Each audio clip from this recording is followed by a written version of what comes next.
So here's another trade-in I got. They traded for the big wheel Boland's push mower that I had.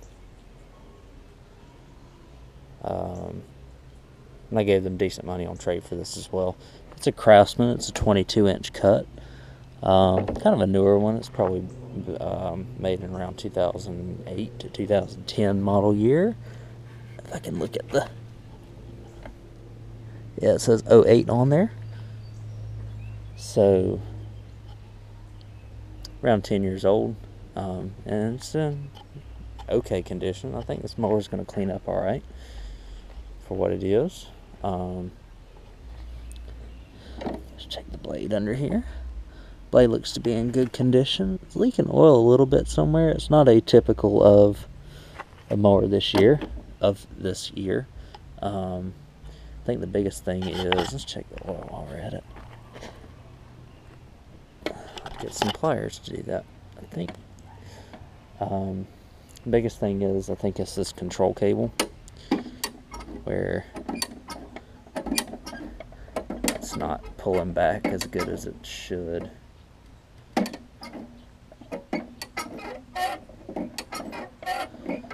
So I might be able to get by with lubing it up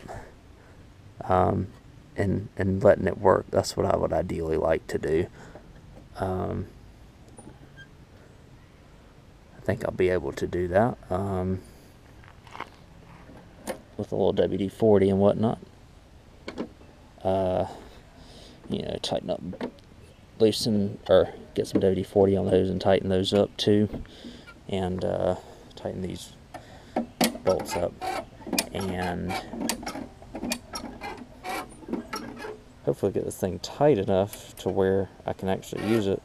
I think if I put some WD-40 on it and put a knot in it up top here, that I'll be able to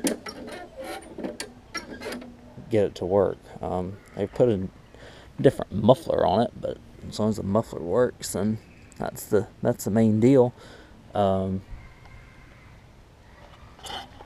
Check the air filter. Feeling under there, air filter actually feels good. It doesn't feel that dirty either, and it's not. So that's good. And primer bulb's priming. The gas is,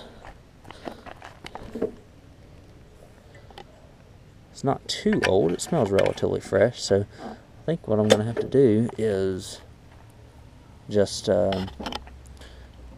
get this operational, and hopefully we'll be able to continue, and we might have a good mower here.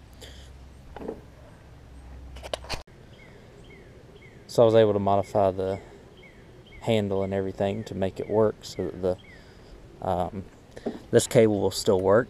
I bent that out just a little bit more, just to give it a little bit more travel, and I changed out the handle here to a different one after I knotted the cable to give it a little bit more resistance, and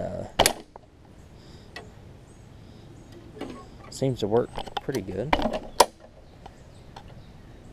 And I can definitely use the other handle as well.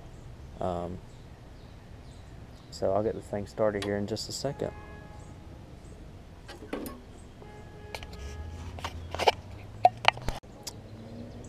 Alright, let's give this thing a shot here.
as much gas, but cranked up, running pretty good. Might run a little fast,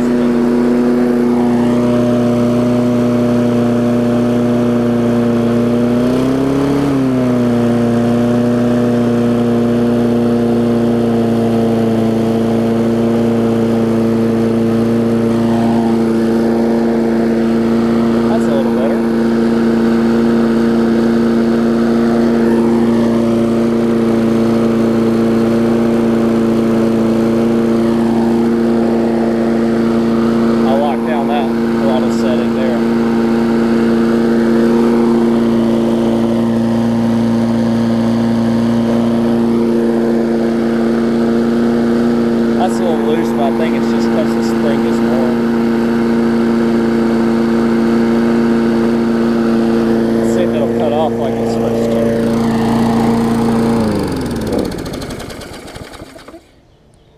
And it does, so I'm going to let this run for a few minutes. And then do a full tune-up on it, and at least change the oil in it, and sharpen the blade on it, clean it up, and I'll give you all a final look, and start. So I took the air filter off, and I just wanted to show you all the carb setup that they had on here, which was less than stellar, I would say. Because this spring is supposed to go here, and this spring is supposed to go there. So I will remedy that, and give you all a final look, and start for it.